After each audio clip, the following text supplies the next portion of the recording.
Hello students, आज से हमारा ये नया चैप्टर मोशन इन प्लेन शुरू हो रहा है।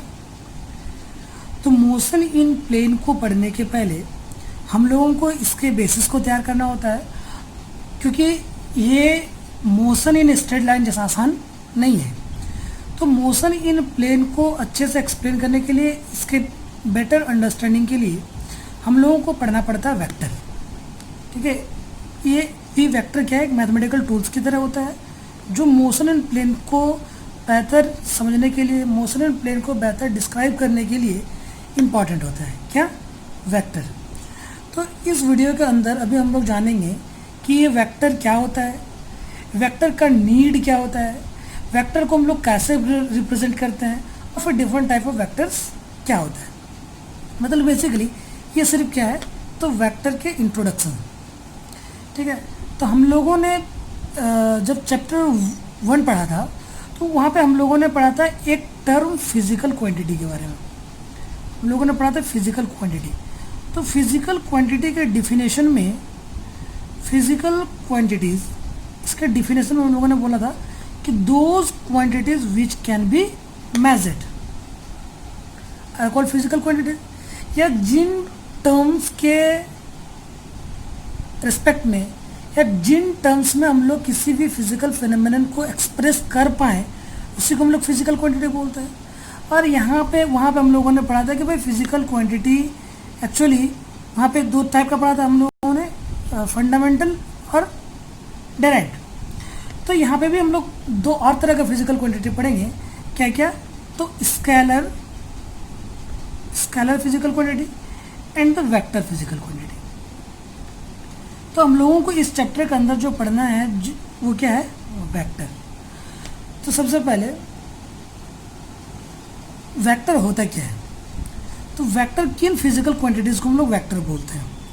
तो vector are those physical quantity, vector उन फिजिकल क्वांटिटीज को हम लोग बोलते हैं जिसमें दोनों होता है। क्या क्या? तो डायरेक्शन भी होता है, वेक्टर में क्या होता है, डायरेक्शन भी होता है और मैग्नीट्यूड दोनों होता है। ऐसे क्वांटिटी को हम लोग क्या बोलते हैं, वेक्टर क्वांटिटीज। जैसे कि एग्जांपल, ये काफ़ी पुराना टॉपिक आप लोगों ने कई बार अभी तक पढ़ा होगा। जैसे कि एग्जांपल में हम लोग बोलते हैं डिस्प्लेसमेंट। ठीक है, एग्जांपल में हमारा क्या होता है, तो डिस्प्लेसमेंट, वेलोसिटी, एक्सेलरेशन, ये सारे जो क्वांटिटीज़ हैं, ये सारे जो फिजिकल क्वांटिटीज़ हैं, इसमें मैग्नीट्यूड के साथ साथ क्या होता है, डायरेक्शन भी होता है। तो ऐसे फिजिकल क्वांटिटीज़ को हम लोग क्या बोलते हैं, वेक्टर क्वांटिटीज़ बोलते हैं। जबकि स्केलर क्वांटिटी, तो स्केलर क्वांटिटी में जिसमें सिर्फ और सिर्फ क्या होता है, मैग्नीट्यूड, मतलब जिसके एक्सप्रेशन में डायरेक्शन मेंशन नहीं होता है, वैसे क्वांटिटीज़ को हम लोग क्या बोलते हैं, स्केलर क्वांटिटीज़ बोलते हैं। ठीक है, स्केलर क्वांटिटीज़ होता है। क्यों? क्योंकि इसमें सिर्फ और सिर्फ क्या होता है, मैग्नीट्यूड, इसमें कोई डायरेक्शन नहीं होता है। जैसे कि इसका एग्जांपल में हम लोग क्या बोल सकते हैं, किसी भी ऑब्जेक्ट का मास, जैसे कि हम लोग बोल रहे हैं 5 kg, तो बस 5 kg इसका मैग्नीट्यूड को बता रहा है। लेकिन यदि मान लो हम लोग वेलोसिटी को रिप्रेजेंट करें तो हम लोग ऐसे रिप्रेजेंट करते हैं, 5 मीटर पर सेकेंड टूवर्ड्स नॉर्थ। तो यहाँ पे देखें कि ये कितना रफ्तार से चल रहा था, 5 मीटर पर सेकेंड। किधर की ओर, इस डायरेक्शन को हम लोग मेंशन किए हुए हैं, तो किधर की ओर, तो नॉर्थ की ओर। तो ऐसे क्वांटिटीज़ को हम लोग बोलते हैं क्या, वेक्टर क्वांटिटीज़। तो ये हम लोगों ने पहले वेक्टर को जाना कि वेक्टर होता क्या है। अब इसके बाद कि वेक्टर को पढ़ने का जरूरत क्या है, आखिर हम लोग वेक्टर क्वांटिटीज़ को पढ़ते क्यों हैं। तो सबसे पहले कि जब हम लोग मतलब मोशन एंड स्ट्रेट लाइन को पढ़ रहे थे, दैट मीन 1 डायमेंशनल मोशन को, तो वहाँ पर 2 ही पॉसिबल, यदि कोई ऑब्जेक्ट 1 डायमेंशनल मोशन में कर रहा है, मूव कर रहा है, 1 डायमेंशनल मोशन में है। ठीक है, सब कुछ यहाँ से मूव करना शुरू करता है, ओरिजिन से, ओ से। ठीक है, तो 1 डायमेंशनल मोशन में इसमें केवल 2 ही पॉसिबल डायरेक्शन हो सकते हैं, या तो ये इधर से इधर की ओर चलेगा, या तो ये इधर से इधर की ओर चलेगा। ठीक है, तो 1 डायमेंशनल मोशन में 2 ही पॉसिबल डायरेक्शन हो सकते हैं। तो इसमें 1 डायमेंशनल मोशन में जो भी डायरेक्शनल एस्पेक्ट्स हैं, सपोज यदि इधर वाले को हम लोग, इधर के मोशन को यदि हम लोग पॉजिटिव मान लिए, इधर के डिस्प्लेसमेंट को पॉजिटिव मान लिए, तो उसके इधर वाले को नेगेटिव मान लेंगे। मतलब ऐसे में डायरेक्शनल एस्पेक्ट्स को हम लोग सिर्फ पॉजिटिव और नेगेटिव साइन से भी काम चला सकते थे। कब? जब हम लोग वन डायमेंशनल मोशन को या मोशन इन स्ट्रेट लाइन को स्टडी कर रहे थे, तो चूंकि वहाँ पे दो ही पॉसिबल डायरेक्शन होता है, तो एक को पॉजिटिव मान लेंगे, एक को नेगेटिव मान लेंगे, ठीक है। लेकिन जैसे टू डायमेंशनल मोशन होगा, जैसे मोशन इन प्लेन, या थ्री डायमेंशनल मोशन होगा, जैसे motion of the kite in the windy days, तो ऐसे मोशंस को यदि हम लोग इफेक्टिवली डील करना चाहें, बेसिकली किसको, तो 2D एंड 3D, यदि हम लोग टू डायमेंशनल और थ्री डायमेंशनल मोशन को इफेक्टिवली डील करना चाहें, इफेक्टिवली एक्सप्लेन करना चाहें, ठीक है, तो हम लोगों को इस वेक्टर को इंट्रोड्यूस करना पड़ता है, ऐसे क्वांटिटीज़ को इंट्रोड्यूस करना पड़ता है, तभी हम लोग क्या कर सकते हैं, तो टू डायमेंशनल और थ्री डायमेंशनल मोशन के को इफेक्टिवली डील कर सकते हैं। अभी तक हम लोगों ने दो चीज़ों को पढ़ा कि भाई वेक्टर होता क्या है और फिर वेक्टर का नीड क्या है। सिंपली वेक्टर के नीड को एक लाइन में याद रखना है कि it is required to elaborate, it is required to deal effectively the situations of motion in two dimension and three dimension. One dimension में ये काम हम लोग सिर्फ पॉजिटिव और नेगेटिव साइन के साथ भी चला सकते थे। अब है कि वे वेक्टर को हम लोग रिप्रेजेंट कैसे करेंगे, ठीक है, वेक्टर को कैसे रिप्रेजेंट करेंगे, वेक्टर को रिप्रेजेंट करने का तरीका क्या होगा। तो हम लोग जब भी किसी वेक्टर क्वांटिटी को रिप्रेजेंट करेंगे, ठीक है, तो हम लोग जैसे सपोज हम लोगों को एक्सप्रेस करना है कि ए क्या है, एक वेक्टर क्वांटिटी है, तो हम लोग ए को क्या करते हैं, इसके ऊपर एक एरो का साइन बना देते हैं। अब ये ए नहीं, अब ये क्या पढ़ाएगा, वेक्टर ए, ठीक है। ये तब तक ए था जब तक इसके ऊपर एरो नहीं था, लेकिन जैसे इसके ऊपर हम लोग एरो दे देंगे तो ये क्या बन गया हमारा, vector A. That means vector quantity is represented by a straight line with arrow head over it, ठीक है। यदि किसी भी क्वांटिटी के ऊपर हम लोग एक एरो का साइन देते हैं तो वो क्या बन जाता है, हमारा वेक्टर को डिनोट करने लगता है, ठीक है। तो ओबियसली हम लोग वेलोसिटी वेक्टर को ऐसे रिप्रेजेंट करेंगे, ठीक है। जो भी एक्सेलरेशन वेक्टर होगा तो उसको उसके ऊपर एरो का साइन देके रिप्रेजेंट करेंगे। तो सिंपल सा चीज़ है कि वेक्टर को रिप्रेजेंट करने का तरीका क्या है, तो हमारा उसके ऊपर हम लोग क्या करते हैं, एक एरो का साइन बना देते हैं। तो अभी तक हम लोगों ने इन तीन चीज़ों को पढ़ा कि वेक्टर होता क्या है, उसका नीड क्या है और उसको हम लोग रिप्रेजेंट कैसे करते हैं। अभी हम लोग डिस्कस करेंगे कि वेक्टर का टाइप, कितने अलग अलग टाइप का वेक्टर होता है। तो सबसे पहले अभी हम लोग जानेंगे जो सबसे पहला तरह का वेक्टर होता है जिसको हम लोग बोलते हैं पोजीशन वेक्टर, ठीक है। पोजीशन वेक्टर, तो सबसे पहले जानेंगे पोजीशन वेक्टर होता क्या है और ये हम लोगों को क्या क्या बताता है।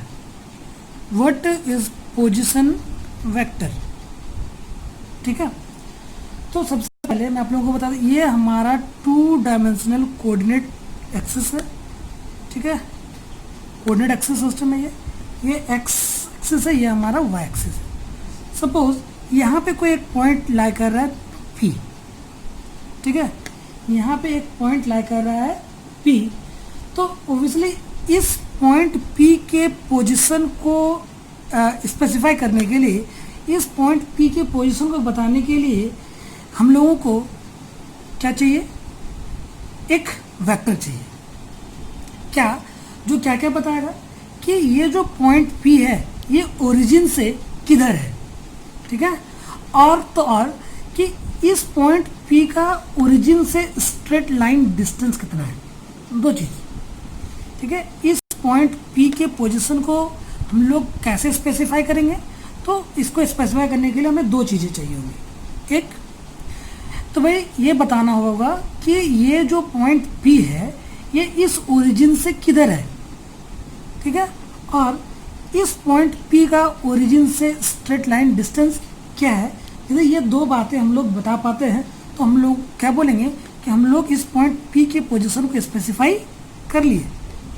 और इन दोनों बातों को बताने के लिए जो वेक्टर चाहिए होता है उसी को क्या बोलते हैं हम लोग, पोजीशन वेक्टर। तो पोजीशन वेक्टर क्या बताता है कि किसी भी ऑब्जेक्ट का ओरिजिन के रिस्पेक्ट में क्या पोजीशन है, वो ओरिजिन से किधर है और ओरिजिन से उसका स्ट्रेट लाइन डिस्टेंस कितना है, ऐसे वेक्टर को इसी वेक्टर को हम लोग क्या बोलेंगे, वो पोजीशन वेक्टर बोलेंगे। इसी वेक्टर को हम लोग क्या बोलते हैं, तो this vector is called position vector. ठीक है, तो पोजीशन वेक्टर का डेफिनेशन क्या है, द वेक्टर विच गिव्स और which specifies the position of an object with reference to the origin. ठीक है, इसी को हम लोग क्या बोलते हैं, पोजीशन वेक्टर। ये दो इंफॉर्मेशन को कन्वे करता है कि ये ओरिजिन से किधर की ओर है और ओरिजिन से उसका स्ट्रेट लाइन डिस्टेंस कितना है। अभी ओब्वियसली जब पोजीशन हम लोगों ने पढ़ लिया तो इसी से एक मिलता जुलता टर्म और होता है जिसको कि हम लोग बोलते हैं डिस्प्लेसमेंट वेक्टर। ठीक है, अभी तक आप लोगों ने कई बार पढ़ा कि डिस्प्लेसमेंट क्या है, तो डिस्प्लेसमेंट तो चेंज इन पोजीशन को ही हम लोग डिस्प्लेसमेंट बोलते हैं। चलिए यहाँ पे भी हम लोग क्या करेंगे, एक 2 डायमेंशनल कोऑर्डिनेट सिस्टम को ड्रॉ कर रहे हैं। ये 2 डायमेंशनल कोऑर्डिनेट सिस्टम है, ये है हमारा x और ये है हमारा y। ठीक है, अभी ये जो पॉइंट है हमारा, ठीक है ना, अभी ये पॉइंट है, अभी यहाँ पे है, कोई एक ऑब्जेक्ट अभी यहाँ पे है। ठीक है, ये ऑब्जेक्ट अभी यहाँ पे है, तो this is its position vector, जो ये बता रहा है कि अभी ओरिजिन से कितना स्ट्रेट लाइन डिस्टेंस पे है और ओरिजिन से किधर की ओर है। थोड़े समय बाद ये जो ऑब्जेक्ट है ये मूविंग ऑब्जेक्ट है और मूव करते हुए सपोज यहाँ पे पहुँच गया इस पोजीशन पीडेस्ट पे, तो ऑब्वियसली अभी इसका पोजीशन वेक्टर भी तो बदल गया। पहले ये वेक्टर इसके पोजीशन को स्पेसिफाई कर रहा था, लेकिन अभी ये वेक्टर इसको स्पेसिफाई कर पाएगी क्या, तो इसके लिए हम लोगों को अलग पोजीशन वेक्टर बनाना पड़ेगा। तो यहाँ पे हम लोगों ने इसके लिए अलग पोजीशन वेक्टर बना दिया। तो ये P जब पॉइंट P पे था वो ऑब्जेक्ट, तो ये इसका पोजीशन वेक्टर है, या भी पोजीशन वेक्टर इसका बदल गया। ठीक है, तो इस ऑब्जेक्ट ने अपना पोजीशन को कितना बदला, जो गिवन इंटरवल ऑफ टाइम है उस इंटरवल में ये अपने पोजीशन को कितना बदला। ओब्वियसली इसके पोजीशन में यही चेंजिंग आया है, कि P से कहाँ पे आ गया, P डस्ट पे आ गया। तो ओब्वियसली इसी P डस्ट को हम लोग क्या बोलते हैं, डिस्प्लेसमेंट वेक्टर। ठीक है, ये हमारा क्या है, तो ये इनिशियल पोजीशन है। ठीक है, और ये है क्या, हमारा फाइनल पोजीशन। और ओब्वियसली फाइनल पोजीशन और इनिशियल पोजीशन के बीच का जो ये होता है उसी को क्या बोलते हैं हम लोग, डिस्प्लेसमेंट वेक्टर। ठीक है, इसका मतलब डिस्प्लेसमेंट वेक्टर क्या है, तो डिस्प्लेसमेंट वेक्टर हम लोग वो वेक्टर है जो हम लोगों को ये बताता है कि कोई भी ऑब्जेक्ट दिए हुए टाइम इंटरवल में कितना डिस्टेंस को ट्रेवल किया और किधर क्यों ट्रेवल किया। ठीक है, यदि ये इधर से चल के इधर क्यों जाता तो इसलिए पोजीशन वेक्टर हमारा ये P डैश इधर क्यों होता। तो डिस्प्लेसमेंट वेक्टर हमें दो इन्फॉर्मेशन को कन्वे करता है कि गिवन इंटरवल ऑफ टाइम में कोई ऑब्जेक्ट कितना डिस्टेंस को ट्रेवल किया और किधर की ओर उस डिस्टेंस को ट्रेवल किया, इसी को हम लोग क्या बोलते हैं, डिस्प्लेसमेंट वेक्टर बोलते हैं। ठीक है, इसके अलावा भी कई सारे वेक्टर्स होते हैं जिसके बारे में हम लोगों को जानना होता है। क्या है वो, तो वो है इक्वल वेक्टर। तो हम लोग वेक्टर और ये दोनों को साथ में पढ़ेंगे, एक इक्वल वेक्टर और दूसरा नेगेटिव ऑफ वेक्टर। चूंकि ये दोनों कंपैरेटिव है इसलिए दोनों को साथ में पढ़ेंगे हम लोग, नेगेटिव ऑफ अ वेक्टर। तो जरा देखें, यहाँ पे हम दो वेक्टर बना के दिखाते हैं। ये हमारा एक वेक्टर है, ये हमारा दूसरा वेक्टर है। ठीक है, ये हमारा एक वेक्टर है और ये हमारा दूसरा वेक्टर है। ठीक है, तो हम लोगों को ये जानना चाहिए कि भाई यदि वेक्टर ए है, ये वेक्टर ए है, ये वेक्टर बी है, तो जिसको हम लोग एरो से डिनोट कर रहे हैं, तो पता है ये जो एरो का जो लेंथ है ये इसके मैग्नीट्यूड को बताता है और ये जो इसका डायरेक्शन को, ये इसके मैग्नीट्यूड को बताता है, ये इसके डायरेक्शन को, ये इसके मैग्नीट्यूड को बता रहा है, ये इसके डायरेक्शन को। ठीक है, तो यहाँ पे क्या पता चल रहा है, चूंकि दोनों एरोज का जो लेंथ है ये सेम है और दोनों एरोज का जो डायरेक्शन है ये भी सेम है, तो ऐसे वेक्टर्स को हम लोग क्या बोलते हैं, इक्वल वेक्टर्स।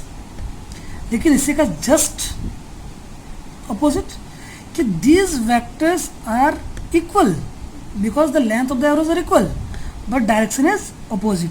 तो हम लोग ऐसा यहाँ पे क्या बोल सकते हैं कि ए जो है बी के इक्वल वेक्टर है और बी क्या है, ए वेक्टर के इक्वल है। लेकिन यहाँ पे हम लोग क्या बोलेंगे कि A is the negative of B vector, A is the negative of vector B और vector B is a negative of vector A. ठीक है, यहाँ पे दोनों दूसरे के नेगेटिव है। यदि हम लोग ए को लेंगे तो ये बी का नेगेटिव होगा और बी को लेंगे तो वो ए के नेगेटिव होगा। ठीक है, अभी वेक्टर को रिप्रेजेंट करने के लिए मैथमेटिकली हम लोग वेक्टर कैसे रिप्रेजेंट करते हैं, जरा ध्यान देना। ये जो वेक्टर ए है, यदि हम लोग किसी वेक्टर ए को रिप्रेजेंट करें तो हम लोगों को ऐसे रिप्रेजेंट करना होता है। ये मोड ऑफ ए, एक्चुअली हम लोग जानते हैं क्या है, वेक्टर का को डिनोट करने के लिए दो चीज़ें चाहिए। क्या क्या, एक तो मैग्नीट्यूड और प्लस डायरेक्शन। ठीक है, तो इसलिए वेक्टर ए में भी दो चीज़ें होंगी, जैसे वेक्टर ए को रिप्रेजेंट करने इसमें भी दो चीज़ें होंगी। एक तो वेक्टर ए का मैग्नीट्यूड, तो इस वेक्टर ए के मैग्नीट्यूड को हम लोग ऐसे डिनोट करते हैं मोड ऑफ ए, इसको क्या बोलते हैं हम लोग, मॉड्यूलस ऑफ ए। और इस वेक्टर ए का जो डायरेक्शन है ये बताएगा ए कैफ। इसको क्या पढ़ेंगे, तो vector A can be represented as modulus of A and A cap. तो ये जो मॉड्यूलस ऑफ ए है इसको क्या बोलते हैं हम लोग, यही मैग्नीट्यूड को रिप्रेजेंट करता है। इसको क्या पढ़ते हैं हम लोग, modulus, sorry US, modulus of vector. और ये जो ए कैप, इसको क्या पढ़ते हैं हम लोग, ए कैप। ये इसको क्या बोलते हैं हम लोग, यूनिट वेक्टर। क्या बोलते हैं, यूनिट वेक्टर। किसी वेक्टर को रिप्रेजेंट करने के लिए क्या चाहिए, तो मैग्नीट्यूड और डायरेक्शन। इसी तरह वेक्टर ए को रिप्रेजेंट करने के लिए वेक्टर ए का मैग्नीट्यूड चाहिए, वेक्टर ए का डायरेक्शन चाहिए। तो हम लोगों ने यहाँ पे कैसे रिप्रेजेंट किया, तो modulus of A, modulus of vector ए, और ये क्या है, यूनिट वेक्टर। इसको क्या पढ़ते हैं, ए कैप। ठीक है, तो ये जो मॉड्यूलस ऑफ वेक्टर है ये किसको रिप्रेजेंट करता है, तो वेक्टर के मैग्नीट्यूड को। जबकि ये यूनिट वेक्टर क्या होता है, नाम से ही पता चल रहा है, यूनिट वेक्टर ऐसा वेक्टर जिसका मैग्नीट्यूड 1 होता है, जिसका मैग्नीट्यूड 1 होता है। और डायरेक्शन किसके अलोंग होता है, तो इस वेक्टर के अलोंग होता है। ये बहुत ही समझने वाला टॉपिक है। ए को कैसे रिप्रेजेंट कर सकते हैं हम लोग, mode of A and A cap. यहाँ पे मोड ऑफ ए को क्या बोलते हैं हम लोग, मॉड्यूलस ऑफ वेक्टर, जो किसको रिप्रेजेंट करता है, वेक्टर के मैग्नीट्यूड को। तो वेक्टर के मैग्नीट्यूड को तो पूरी तरह ये रिप्रेजेंट कर चुका, अब सिर्फ वेक्टर के डायरेक्शन को रिप्रेजेंट करना रह गया। तो वेक्टर के डायरेक्शन को कौन रिप्रेजेंट करता है, ये हमारा यूनिट वेक्टर। ठीक है, यूनिट वेक्टर क्या होता है, एक ऐसा वेक्टर होता है जिसका मैग्नीट्यूड 1 होता है और डायरेक्शन किधर की ओर होता है, तो दिए हुए वेक्टर के डायरेक्शन में होता है। इसी तरह से यदि हम लोग वेक्टर बी को रिप्रेजेंट करना चाहें, इसी तरह से रिप्रेजेंट करेंगे, mod of B, B cap. B क्या है, मोड ऑफ बी क्या है, तो modulus of vector, magnitude of the vector, and B cap क्या है, तो direction of the vector along the vector B, unit vector along the direction of B. ठीक है, ये इसका डायरेक्शन को रिप्रेजेंट करता है।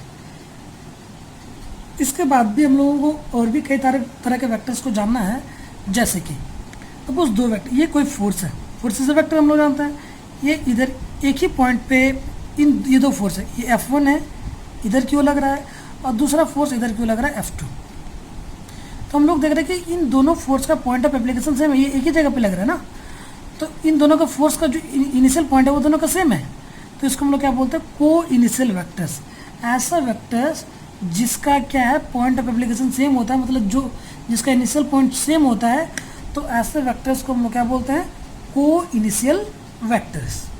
ठीक है, इसका आगे का जो टॉपिक है हमारा क्या है, जीरो वेक्टर, जिसको हम लोग अगले वीडियो में डिस्कस करेंगे कि जीरो वेक्टर क्या होता है और जीरो वेक्टर का एग्जाम्पल्स क्या होगा, और फिर हम लोग वेक्टर के कंपोजिशन को डिस्कस करेंगे। Thank you.